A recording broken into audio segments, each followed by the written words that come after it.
Welcome to Chapter 7. This is going to cover biotechnology. Biotechnology is the use of technology to modify organisms, cells, and their molecules to achieve a practical benefit. And ways that we use biotechnology is going to fall into three primary applications. That is agriculture, human health, and forensic science. Now, we are able to modify these areas. There's more than just these three, but these are the primary focuses of this chapter. But we usually do that through something like genetic engineering, which is going to be the manipulation of an organism's genetic material by potentially adding, deleting, or transplanting genes from one organism to another. There are a handful of tools that can either be used individually or together that form the tools of biotechnology. So we have chop, amplify, insert, and grow. And we are going to talk about each one of these individually. CHOP is going to utilize restriction enzymes, which are going to be a particular enzyme that is specific to certain bacteria. Bacteria use restriction enzymes to chop up DNA of other organisms that are attacking them in some capacity, not dissimilar to how our body fights off pathogens and viruses and things by using our immune system. The restriction enzymes in bacteria is actually very similar to an immune system. However, the way that we use restriction enzymes in biotechnology is very similar to bacteria by chopping up DNA. We are able to cut out certain segments of DNA that maybe we're interested in or we want to do something with, but this is that first tool of biotechnology is being able to isolate a gene of interest using restriction enzymes. The next tool of biotechnology is amplify.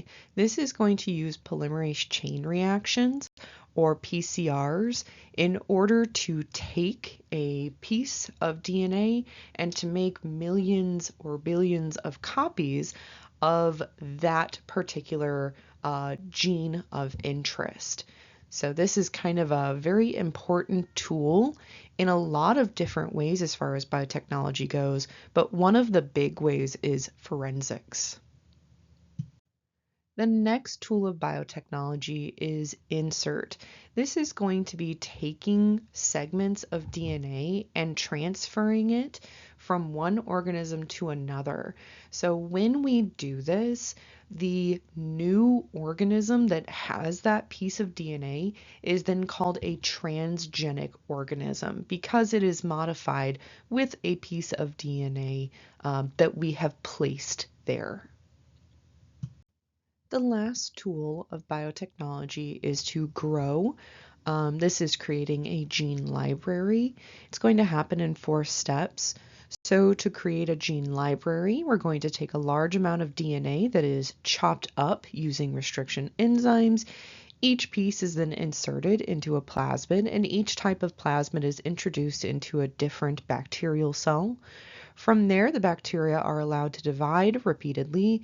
Each one will produce a clone of the DNA, and this is going to include that fragment of DNA that was chopped up and inserted into the DNA of the bacteria.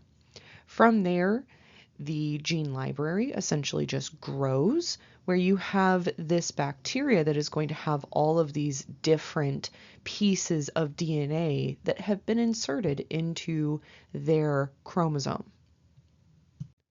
On the cutting edge of biotechnology is a tool called CRISPR. This is an acronym that stands for Clustered Regularly Interspaced Short Palindromic Repeats. It is essentially Photoshop for DNA. It works very precisely and has a very high efficiency. that it is able to use an enzyme called Cas9 to essentially cut on DNA in very precise locations, kind of like a guide, if you will, which is a very cool process. I have three examples of how CRISPR has been used. The first is by modifying mosquitoes, the specific species that is able to carry malaria, and we have modified their DNA to the point that they cannot carry malaria, which malaria is a blood-borne disease, which is essentially a parasite, and it causes anemia because these parasites infiltrate the red blood cells and cause them to explode. And this is just one of the oldest blood-borne diseases in humans, and it's kind of a big problem in certain areas of the world.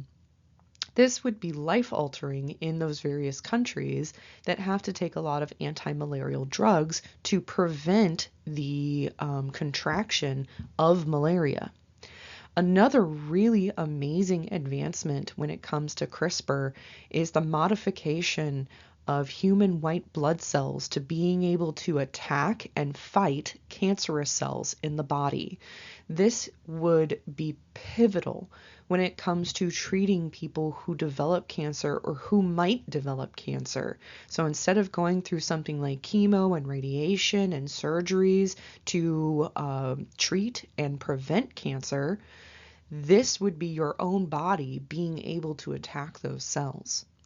And then last but not least, kind of a cute example, but that is making it to where beagles, which is a breed of dog, to be born with a higher amount or a larger mass of muscles. So kind of beefy beagles, if you want to think of it that way. There are issues when it comes to CRISPR, some risks, as well as some problems that could arise. So the first is legal issues that surround who invented and essentially who can profit from the use of CRISPR. There are a handful of different research facilities and colleges that are fighting for the trademark, essentially, of CRISPR. That doesn't mean that it hasn't been used. It just is kind of a big hang-up when it comes to using CRISPR to potentially work on human diseases and concerns like that.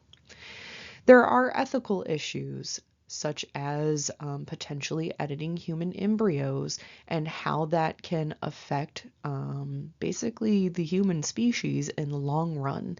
So if we start modifying humans using CRISPR, editing the DNA, where does that kind of stop? Like, the normal idea, I suppose, of CRISPR is that it would be pivotal in aiding humanity with diseases. But the potential of CRISPR is that you could edit in or edit out just about anything into a human. And that is a little bit scary to figure out, which leads to that next issue, those potential consequences of what could happen when we start modifying the human genome. So there's very few products on the market at the moment that have not been modified. Biotechnology is very important when it comes to food, nutrition, and farming practices, especially in the modern day. This has been a thing for quite a while. This is not a new practice in any way, shape, or form when it comes to agriculture, but it is kind of a hot topic. So when we talk about genetic engineering, remember that is the manipulation of a species genome. And when we modify that genome, we are left with something called a transgenic organism. But you probably know them as genetically modified organisms, or GMOs. There are so many examples of GMOs in agriculture. I actually can't really think of a single thing that humans consume, whether it's plants or animals, that hasn't been modified in some capacity to better serve the global community. A good example of a GMO that the reason it was made was to help with vitamin A deficiency, which actually affects about 10% of the world's population, and that they do not have enough vitamin A in their diet. In order to make this product, we take white rice and then we insert DNA from daffodils as well as some bacteria.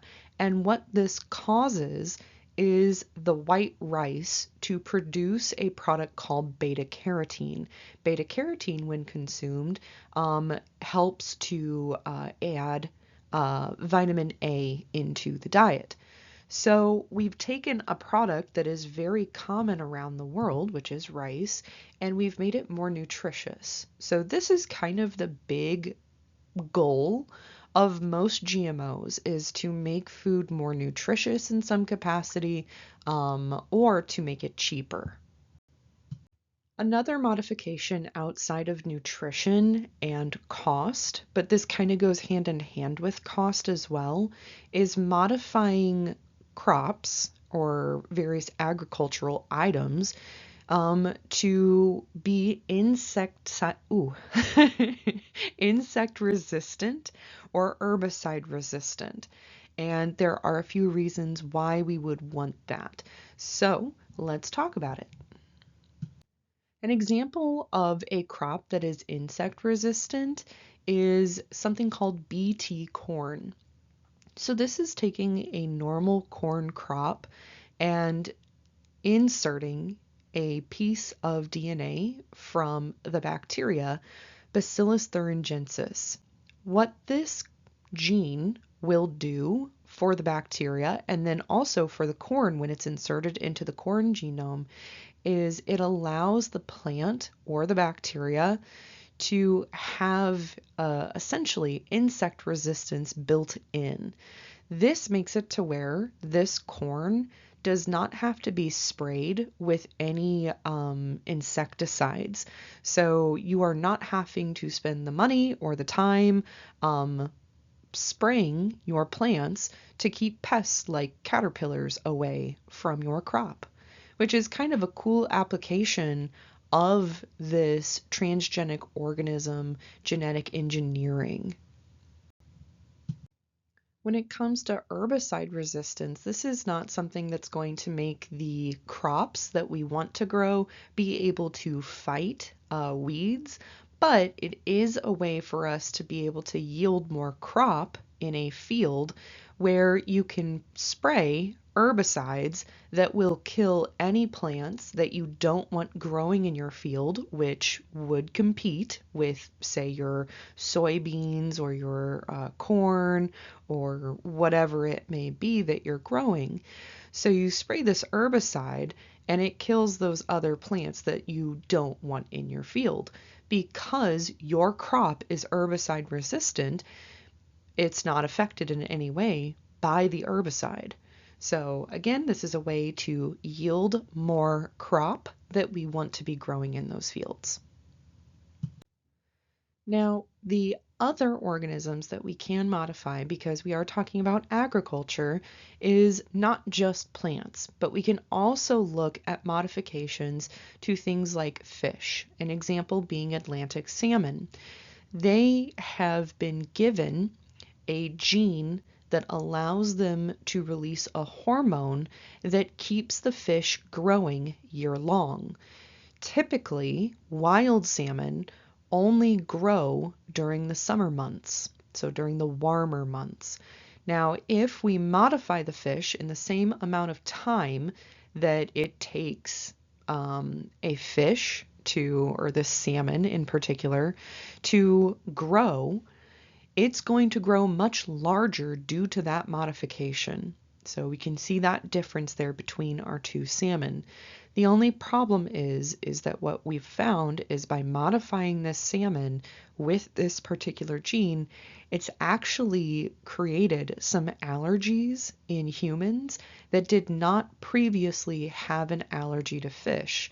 So there is something within that gene that seems to react not so positively when it comes to humans consuming this modified fish. One of the concerns that we have here is that these modified fish could escape where you have fish farming occurring and then they start breeding with wild caught salmon, and then you get some type of hybrid between the wild salmon and the farmed salmon. And this could lead to individuals who, again, did not previously know that they were allergic to salmon being allergic to this salmon because that gene is being passed from parent to offspring unintentionally. Kind of continuing with that idea of there isn't always a perfect genetically modified organism because there can be unintended problems. For example, when it comes to agriculture and poultry, we have been able to modify chickens to be featherless. Now, this guy looks absolutely miserable to me because it looks wrong to not have feathers on a chicken. But what this does is it cuts down the cost for farmers and consumers because you do not have to add in that cost of defeathering the bird before it goes to market or a superstore or wherever you buy your chicken from. However, some unintended problems with this modification of poultry is that they are more susceptible to sun damage because their feathers act as a protection from the sun.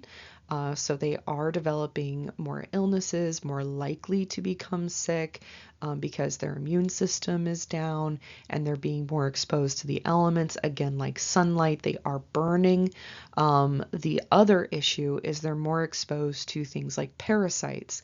So with that, the cost of making sure that your birds are healthy before you sell them as a farmer, then that's kind of a wash at this point because you're having to put in more time and effort and money to keep these modified birds that are featherless healthy until the point that they are sold for their meat.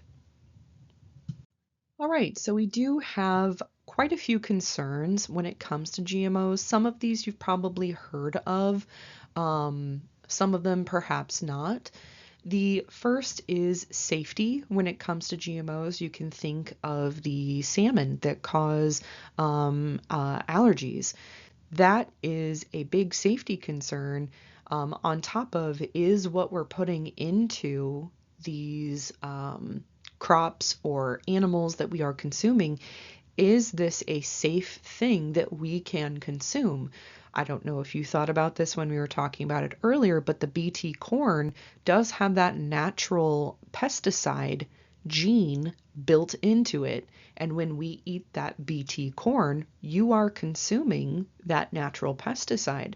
Now, there is no connection between BT corn and human illness because it is specific to things like caterpillars and other insects, but that is kind of a concern that people have had. The second concern is invincibility of organisms we want to kill. So if your crop that has herbicide resistance, let's say it's a soybean that has that herbicide resistance, it ends up jumping the fence and starts growing in a neighboring farm's field. And that farm maybe grows, let's say, avocados. You don't want all of these basically invincible soybeans growing in that avocado field. And the only way to remove them would be to manually move them out of the field by digging them up or by burning the field because you can't spray an herbicide. That won't kill it because it's resistant to herbicides. The next concern is adequate testing and regulation of GMOs. This is a big one.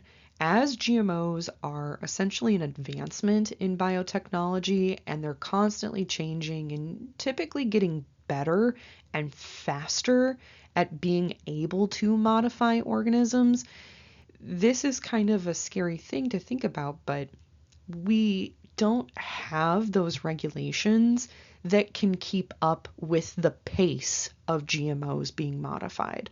So that is kind of a concern there too. We also have a concern for loss of genetic diversity among crop plants. So if we have modified these plants to all have the same DNA, there is no diversity amongst them, then this leads to a concern of something like the potato famine, where you have every single, maybe corn crop or potatoes or soybeans or avocados, if they're all genetically the same, if a disease comes in that specifically targets these plants, then they're gone because they're all genetically identical. There's nothing that's going to lead to at least some of the crop surviving because they're all genetically identical, all completely susceptible to that disease. The next concern is hidden cost. This is going to fall under an issue that can happen with farmers and which can trickle down to consumers. So companies like what formerly used to be called Monsanto would make these plants that had all of these modifications to them and sell them to farmers. The thing that was added to the crops is that at the end of the season, the farmers would not be able to collect any seeds produced by the crop itself so that they could plant the next season's batch of crops. It's because Monsanto modified these plants to where they're not going to produce viable seeds. This forces the farmers to go back to Monsanto, buy more seeds for the next season, and that will inevitably likely increase the cost of their product. Then last but not least, but unnatural substances that could be harmful. So again, think of our salmon here, that there are some unintentional things that might become a problem for humans if we consume these, what would be considered unnatural, because we've modified them, organisms. All right. So that was all about agriculture and how biotechnology has helped to advance our agriculture. We are now moving on to how biotechnology looks at the medical field and human health. So obviously, when it comes to human diseases, the hope and the goal is to cure diseases to where humans don't have to have any of these diseases. Right now, all we really can do is to treat and hopefully prevent diseases. There's not many diseases that we have been able to cure. Now, even just in the treating of diseases, we have so much advancement in the last maybe 50 to 100 years. So, one of the biggest success stories in medicine is the treatment of diabetes. So the ability to produce insulin from an outside organism, collect it, make it accessible to individuals who have diabetes so that they can take that insulin because their body does not produce insulin. You have to produce insulin. That's a very important part of maintaining your body, and it should naturally do that. But for individuals who have diabetes, they can't. What we did is we took a bacteria, we inserted the gene from us that produces insulin, and now we can harvest insulin from bacteria that produce it, which is really quite cool. Now, it's not just insulin that is a pretty neat biotechnology revolution story. We can also produce the human growth hormone, or HGH. This is a hormone that is naturally produced by the pituitary gland. It's a little kind of bean-shaped gland at the bottom of your brain. And when you do not have enough human growth hormone produced, especially during puberty and during your developmental years, this can lead to dwarfism. If you have too much HGH, it actually leads to the opposite effect, which is gigantism. We have modified bacteria, just like with the insulin, to be able to produce HGH. So we can assist in situations like with individuals who have a predisposition for dwarfism to give them HGH during those pivotal developmental times so that they are able to grow to a normal height. There is another hormone that we are able to produce. This is not through bacteria, however. It is through the modified hamsters, and specifically with their ovaries. Their ovaries will produce this hormone called erythropoietin. This is a hormone that is primarily produced by the kidneys, and it helps to produce red blood cells in humans. Now, kind of an issue when it comes to erythropoietin, because we can produce it, is it has been found in blood doping scandals as far as athletes go. A term I would like you to know is gene therapy. This is a type of biotechnology that can help diagnose and prevent genetic diseases. However, as I mentioned before, we really haven't had much success in curing diseases. When it comes to genetic screening, it's going to help in three kind of primary ways, depending on when you do the screening. If you are family planning, you may do some genetic screening for mom and dad to determine whether or not they have a likelihood of passing on maybe a recessive trait or a disease from them to their offspring. So this is prior to making a baby. You can also look at whether or not a baby, or if you want to test it, you could even look at a fetus, so prior to birth. Or if it's a baby that's already been born, you can see if they have a predisposition for developing certain conditions, as well as we can look at this as adults. You can determine genetically whether or not someone has a predisposition for developing something like maybe breast cancer or prostate cancer later in life.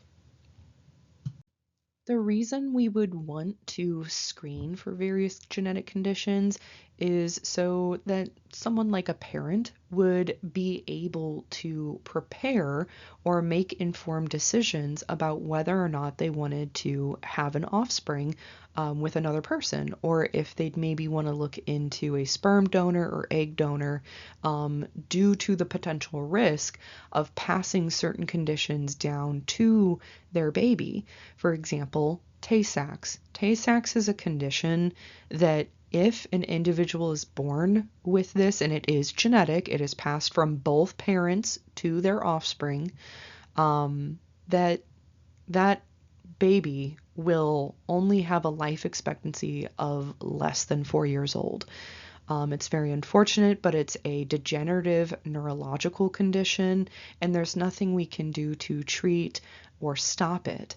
So once that individual is born, unfortunately, they live a very short life. And that can be, of course, detrimental to the parents, especially if they didn't know. But if they do know, they can make more informed decisions. We can also look at things like Down syndrome, chromosomal disorders, and immunodeficiency conditions, where if you know that your child is going to be born with a compromised immune system, meaning their body cannot fight off things like pathogens, bacteria, viruses very well, then you can take measures to make sure that that child has the proper environment from the jump. And that's actually the picture that we have here of, I think he is a 12-year-old that had a pretty severe immune deficiency issue and essentially lives in a bubble to protect him from pathogens. There are 4 primary reasons as to why gene therapy has had very little success in curing diseases. The first, that it's difficult getting the working genes into the specific cells that need that functioning gene. The second is, even if you get the gene into the proper cell, it's tough getting enough of the working gene into enough of those cells. It's also difficult because those genes can end up in unintended cells where it's not going to make a difference if they have that working gene or not. And then it's also difficult to get the working genes to express properly. So we talked about gene expression, I believe, in the last chapter, chapter 6, and that is going from a gene to a protein. So getting that process to kickstart or work can be kind of difficult. Another neat advancement that we have in modern day, actually within the last, I want to say about 30 years, is cloning. And you probably have an idea of like what a clone would look like in your head from maybe sci-fi and media and things like that. However, it's probably not an accurate depiction of what cloning really does look like. Now, we do have the technology to be able to clone even higher organisms like mammals. In fact, the first mammal to be cloned was a sheep named Dolly, and that top picture is her and her little clone. What they did is they took the genetic information from Dolly, they put it into an embryo, and that embryo was grown in another sheep, and then that little clone of Dolly was born. So if we were to clone an organism, you're not going to have that organism be exactly where it is right now in space and time. So, for example, if I were to be cloned, I'm 32 at the moment, I would not have a clone of 32-year-old me. If I were to clone myself right now, I would have a baby version of myself instead of 32 years old. Now, what's important to note here is that, yes, that new clone of me is a baby. It is genetically identical to me. However, the experiences and the thought processes and all of those things for that new clone of me as it grows up is going to be completely different from who I am right now. So, yes, you can make a clone of something, but that does not mean that it's going to be 100% identical in the way that it experiences life. So, that is kind of an important thing to make a distinction of. It's only been within the last 50 or so years that we've even been able to use DNA as an identifier in things like forensics and solving crimes. This individual, his name is Colin Pitchfork. He was one of the first criminals to be brought to justice due to comparing his DNA to a crime scene, which was the murder of two 15-year-olds in the early 1980s in a small village in England. He tried to evade police detection by giving various other kind of false genetics. He persuaded a friend to give him blood so that he could give that to the cops. But in the end, he ended up getting caught anyway because they realized that that wasn't his DNA. But yeah, so genetics will give you away if you commit a crime because you leave your genetic information, your genetic fingerprint everywhere, anywhere you touch. You are leaving a little bit of your DNA because your cells, the nuclei, is going to contain your DNA. So as you touch various items, you are leaving your genetic fingerprint literally everywhere. When it comes to DNA between individuals, what's interesting is 99.9% of our A's, T's, C's, and G's are the same. there is still quite a bit of information, about 3 million base pairs, that are different between individuals. The only exception to this is identical twins who are genetically identical. How we are able to look at these 3 million base pairs that are different is through STRs. Those are short tandem repeats. That is how we are able to determine an individual's genetic fingerprint. What we do with these STRs is we amplify that region. So through PCR, that polymerase chain reaction, we end up increasing and amplifying the amount of DNA, and then we're able to sort the fragments by size after using restriction enzymes to cut it up. So that's kind of a cool process that we're able to do. To be totally honest, it's not completely foolproof. There can be mistakes made, but it is one of the best ways that we have for comparing DNA found at a crime scene to the DNA of a potential suspect. And with that, guys, that is the end of chapter 7. If you have any questions, please don't hesitate to reach out.